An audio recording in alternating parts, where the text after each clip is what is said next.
Hello everyone and welcome to the first game we'll be covering from the Freestyle Chess Grand Slam Paris tournament. It is Arjun versus Magnus, and this is the game from round 2, and everyone thought that the Freestyle Chess Grand Slam Paris will be the event that marks the return of the great Hans Niemann, but few days before the tournament started, he decided to withdraw from the event without any explanation. So, you know, I will keep you guys informed on that, but for now, let's check out this very nice game. And if you guys have a favorite, of course, as always, use hashtag suggestion and I will gladly show your game. So it's gonna be happening over the next few days. First we have April 7th, 8th, we have the round robin stage, and then after that we have the knockout stage from April 9th to April 14th. So yeah, it will be an interesting week ahead of us. So yeah, let's check it out. Arjun has the white pieces and he opens with pawn to f4. Now, you can see that the position is a pretty wild one. For those of you who are just joining us, this is not a regular chess. This is freestyle chess or chess 960 or Fischer random, where pieces are scrambled, but the rules are exactly the same. For example, let's say you move this knight, you develop this knight, you can already castle queenside because you just need to clear the squares that you would usually use to castle. So if you clear the knight, the king just goes to c1, the rook goes to d1, where the pieces would be if you just castled in normal chess. So yeah, let's see what happens. We have pawn to b6, putting pressure on that bishop on h1. So of course you would like to play pawn to g4. That would now be impossible. We have pawn to e4 by Arjun and pawn to f5. E captures and now knight to d6. Magnus is going to reclaim the pawn on f5, knight to e3 defending, and pawn to g6. Magnus goes for the early pawn sacrifice to gain some activity for his pieces.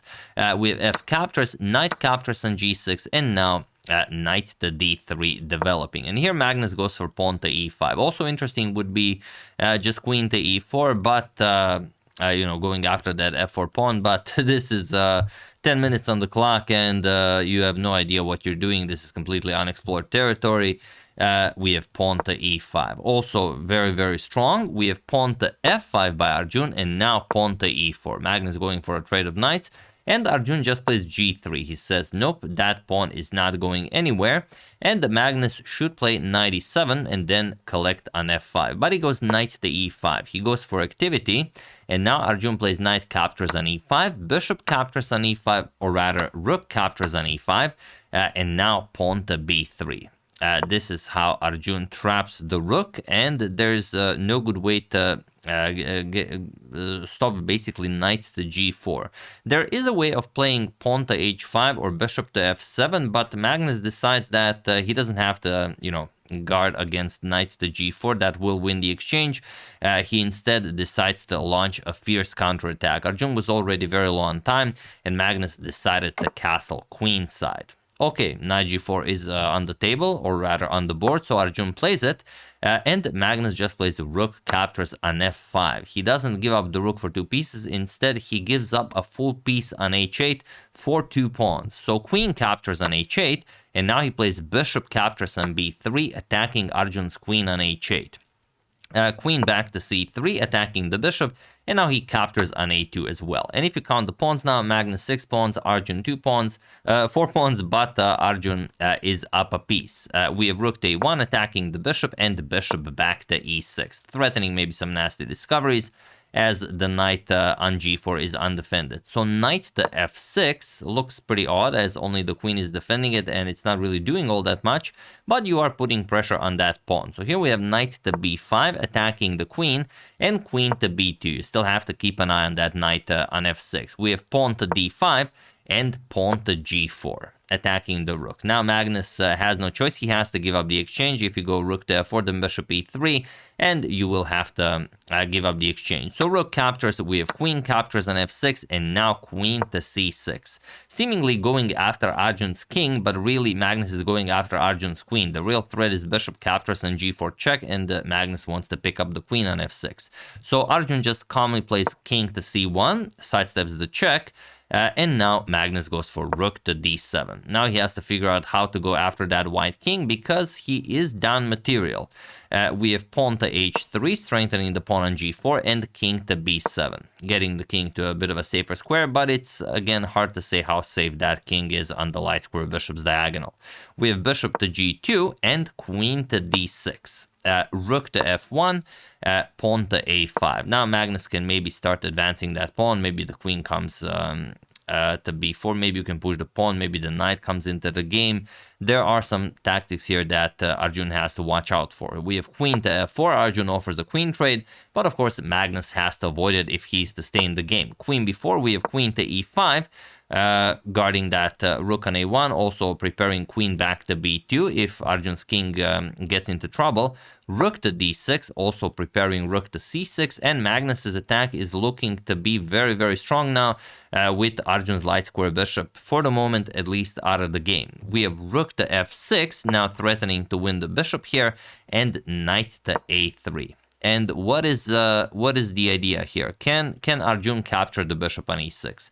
Well, if you capture the bishop on e6, the threat is knight to c4, which attacks the queen and also threatens not just queen to b2, but also queen captures on d2. So the only way to stay in the game would be to play queen d4, and then rook captures on e6. Rook captures on e6 happens, and it's still winning for Arjun, but it's a pretty annoying position. You have to capture on d5 with check, then the king moves.